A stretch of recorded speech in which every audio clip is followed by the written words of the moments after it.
The lights inside the auditorium burned like twin suns over a battlefield, casting long, dramatic shadows across the stage. The air was thick partly from the anticipation of over 2-0 people packed into the hall, and partly from the tension you could taste in your throat. Murmurs buzzed like static, rising and falling like the tide, then silenced all at once as a voice echoed over the sound system. Asterisk asterisk, ladies and gentlemen, tonight's debate begins. Asterisk asterisk, 2 podiums stood under the white glare of spotlights.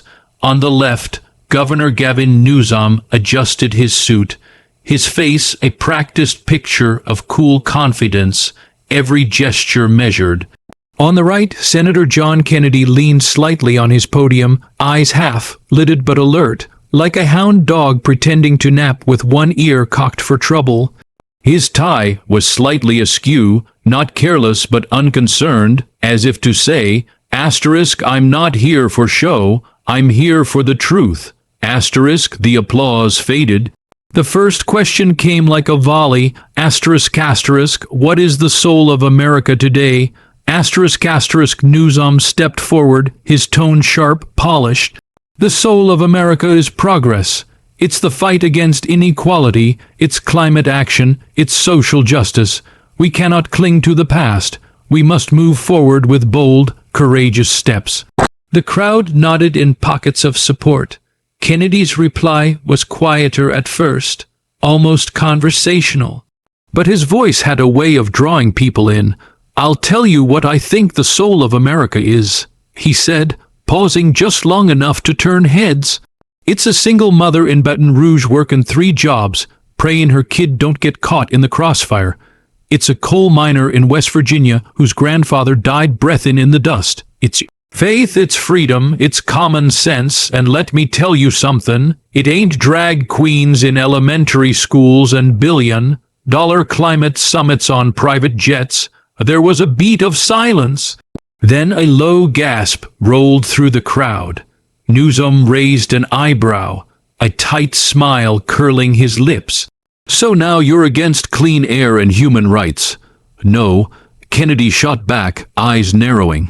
I'm against hypocrisy. You want working-class families to pay $5 a gallon while you're flying to Switzerland to sip champagne and wag your finger at 'em. That ain't justice, Gavin. That's elitism dressed in Gucci. The gasp became a roar. The audience erupted. Some stood, others booed, but everyone was wide-eyed. Behind that moment was a story, years in the making.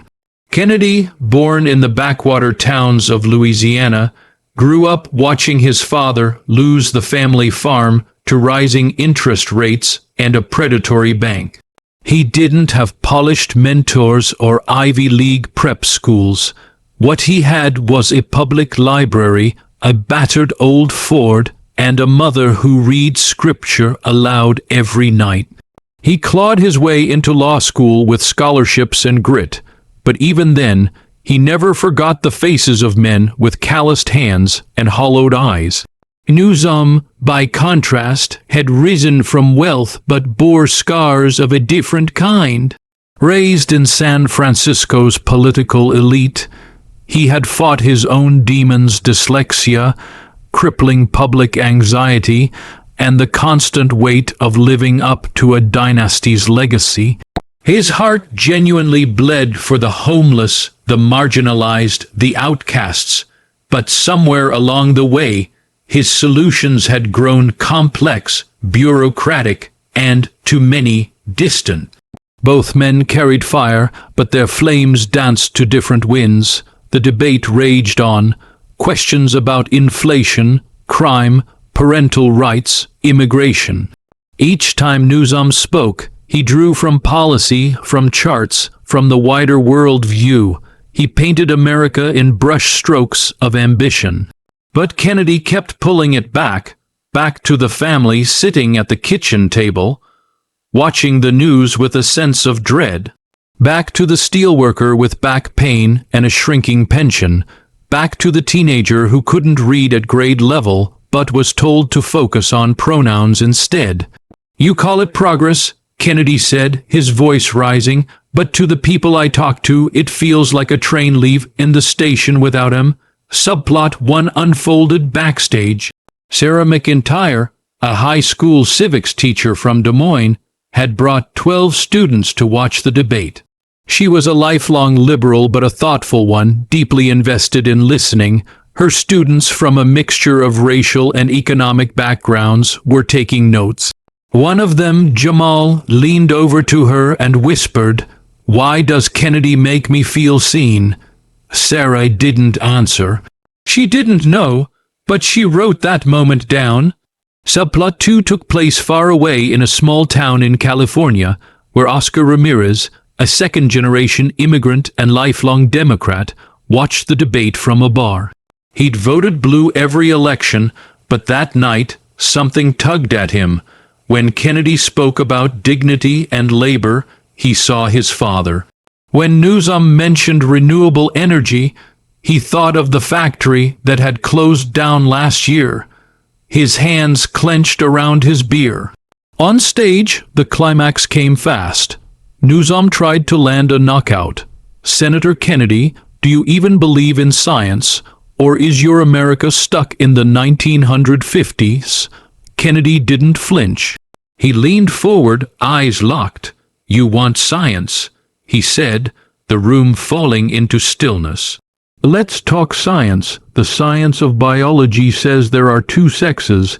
The science of economics says you can't print money and not pay the price. The science of energy says a power grid can't run on unicorn dreams.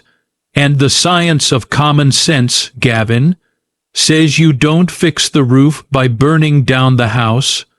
The audience froze.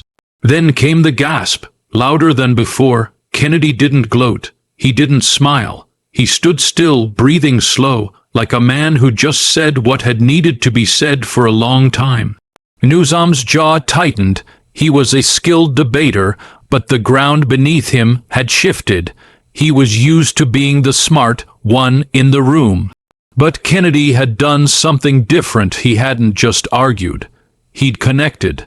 In the green room after the debate, Newsom sat alone for a moment, staring at his reflection.